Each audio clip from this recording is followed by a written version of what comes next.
अस्सलाम वालेकुम। गुर्दे के मरीजों के लिए एक बहुत अहम चीज है कि पानी कितना पिए। आम तौर पे कुछ लोग आप देखा होगा सुबह से उठ के ढेर पानी पीते हैं, सारा दिन पानी पीते रहते हैं कि हमारे गुर्दे वाश हो रहे हैं।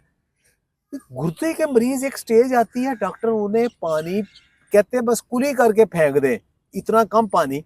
तो ये कौन सी स्टेज है डॉक्टर साहब? आम पानी कितना पीना चाहिए? जब गुर्दे का मरीज हो जाए तो किस स्टेज पे उसको पानी बंद कर देते हैं, कम कर देते हैं? इसकी वजूहत क्या है?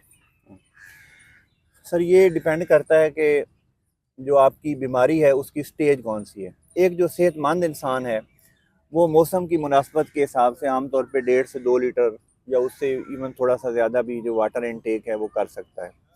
जो आपकी गुर्दे की स्टेज 1 से लेके स्टेज 3 तक है, अगर आप यहाँ तक आपको यूरिन आउटपुट भी ठीक आ रहा है तो आपको आमतौर पर डॉक्टर रेस्ट्रिक्शन रिकमेंड नहीं करते। इवन जब मरीज़ डॉक्टर से ये पूछते हैं कि सर रमज़ान शरीफ आ रहा है तो क्या मैं रोज़ा रख लूँ, तो अगर डिहाइड्रेशन का रिस्क ना हो, जैसे कि आजकल रमज़ान एक माइल्ड सीज़न के ठंडे अंदर रोजे आ रहा हैं। है, ठंडे रोज़े आ रहे हैं, तो डॉक्टर्स कहते हैं क्योंकि इतनी डिहाइड्रेशन नहीं है और पानी भी आप बाकी आवर्स में पूरा कर सकते हैं तो आप रोज़ा भी रख सकते हैं। लेकिन जब स्टेज 4 और 5 में आपका मॉडरेटली और मॉडरेट टू सवियरली जो है आपका गुर्दे का जो काम है वो बुरी तरह मुतासर होता है, तो बाज़ मरीज़ों में यूरिन आउटपुट भी मुतासर होता है, उनको आँखों और पाँव और टखने पर स्वेलिंग आती है, उनका बीपी भी बढ़ता है और उनको सांस लेने में भी दुश्वारी होती है। तो उस वक्त डॉक्टर्स जो हैं उनकी लैब रिपोर्ट्स को सामने रखते हुए उनको वाटर जो है वो एडवाइस करते हैं कि आप अपना वाटर कम कर दें, नहीं, पानी। क्यों पानी कम करें? क्योंकि सर जब आप पानी ले रहे हैं और आपकी ड्रेनेज नहीं हो रही, क्योंकि जो आपका मैंने आपको जैसे बताया कि गुर्दा आपकी वजारत से दाखिला है, इसने होम्योस्टेसिस मेंटेन करनी है। यानी कि पानी और जो फालतू नमकियात और नहीं, टॉक्सिन है उन वो बाहर वो निकालें। उसने बाहर निकालने हैं। हाँ। अगर जब आपका गुर्दा प्रॉपर काम नहीं करेगा हम्म। तो अल्टीमेटली आहिस्ता आहिस्ता आपका यूरिन आउटपुट जो आपको पेशाब आता है वो भी कम होना शुरू हो जाएगा। तो नतीजतन अगर आप पानी पी ज्यादा रहे हैं और आगे से निकल कम रहा है तो वो पानी आपके बिल्ड अप होना शुरू हो जाएगा, वो अगर आपके पेट में इकट्ठा हो सकता है जिसे हम एसाइटिस कहते हैं। अच्छा, जो कह रहा है पेट च पानी पै गया, हाँ जी, वो आपके फेफड़ों के गिर्द इकट्ठा हो सकता है, आपको सांस फेफड़ों में लेने में। पानी पड़ गया, अच्छा हाँ, ये होता है। प्लूरल इफ्यूजन हो गया, तो इस अच्छा, वजह। अगर जब आपका पेशाब कम आ रहा है तो फिर डॉक्टर अगर आपको कहता है पानी कम पिए तो फिर कम पिए? हाँ, इसमें जो बात समझने वाली है कि ये जो पानी है और या जो डाइट है, ये ऐसी नहीं है कि one size fits for all.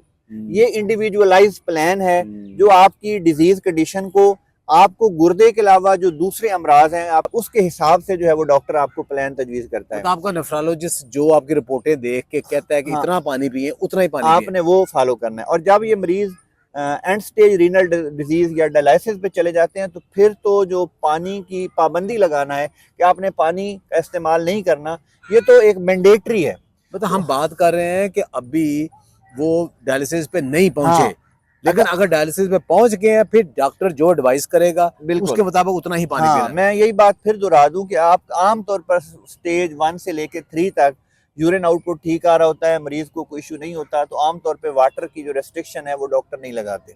लेकिन जब मॉडरेटली फंक्शन या मॉडरेट टू सीवियरली आपका फंक्शन कंप्रोमाइज होता है, उसके साथ आपका ब्लड प्रेशर बढ़ रहा है, आपको सांस लेने में दुश्वारी हो रही है, तो फिर डॉक्टर आपको एडवाइस करते हैं कि आप वाटर इनटेक कम कर दें। यहाँ पे एक और बात समझने वाली है कि मरीज समझता है कि सिर्फ पानी, पानी से मुराद यहाँ हर वो चीज़ है जो पानी की जिन्स की है, जैसे पानी है, चाय है, काफ़ी है, मतलब माल्टे जूसेस अगर है, खाए हैं, लस्सी है।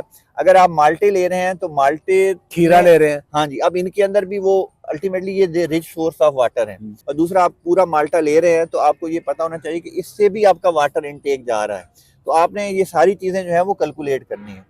और जब आप डायलिसिस स्टेज पे जाते हैं तो फिर तो अगर आपको कुछ वक्त कुछ यूरिन आ रहा होता है, कुछ पेशेंट्स में, कुछ में यूरिन आना ही बंद हो जाता है, पेशाब आना ही बंद हो जाता पेशाब आना ही बंद हो जाता है, यूरिन आउटपुट। तो उस वक्त भी, उस वक्त जो मरीज की कंडीशन होती है, मैं यहाँ कोई जनरलाइज स्टेटमेंट देने से अवॉइड करूंगा। तो आपने अपने डॉक्टर के मुताबिक, बिल्कुल ऐसे ही जैसे एक माहिर दर्जी आपकी कदो कामत के मुताबिक आपका लिबास तैयार है। करता है, आपका जो डॉक्टर है वो आपकी डिजीज स्टेज को, आपकी कोमार्बिडिटीज को सामने रखते हुए आपकी जो है वो आपको हिदायत जारी करेगा। जी। जब भी गुर्दे का मरीज होता है तो सबसे बड़ा परहेज जो किया जाता है वो ये है कि हम उस मरीज का पानी तब्दील कर देते हैं। उसके लिए स्पेशल मिनरल वाटर की बॉटल्स ली जाती हैं कि साफ पानी पिए। क्या आप जानते हैं कि एक टीडीएस भी होता है जिसे कहते हैं टोटल डिजॉल्व्ड सॉल्वेंट, जिसकी बेसिस के ऊपर ये डिसाइड किया जाता है कि ये पानी पीने के काबिल है या नहीं है। टोटल डिजोल्व सॉल्वेंट के अंदर ये देखा जाता है कि इस पानी के अंदर नमकियात और इलेक्ट्रोलाइट्स कितने ज़्यादा हैं। कुदरती तौर के ऊपर तो पानी में इलेक्ट्रोलाइट्स नहीं होते, लेकिन पानी पत्थरों से आ रहा है, पाइप से आ रहा है, इसमें इलेक्ट्रोलाइट्स शामिल होते रहते हैं।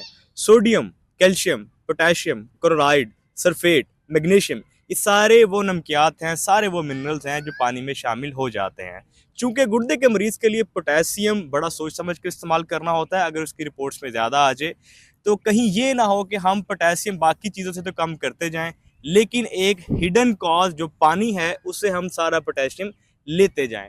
तो टीडीएस बताने का मकसद ये है कि जो गुर्दे के मरीज़ हैं उनको कम से कम 50 से लेकर 150 ppm टीडीएस वाला पानी पीना चाहिए।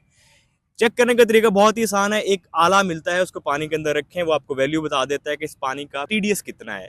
जितने भी ब्रांड्स हैं वो अपने पानी के साथ टीडीएस बताते हैं ताकि आपको आइडिया हो सके ये पानी पीने के काबिल है या नहीं है। अगर पानी का टीडीएस 50 से लेकर 150 तक है, बिल्कुल सेफ है। जितना टीडीएस कम होगा पानी उतना प्योर होगा।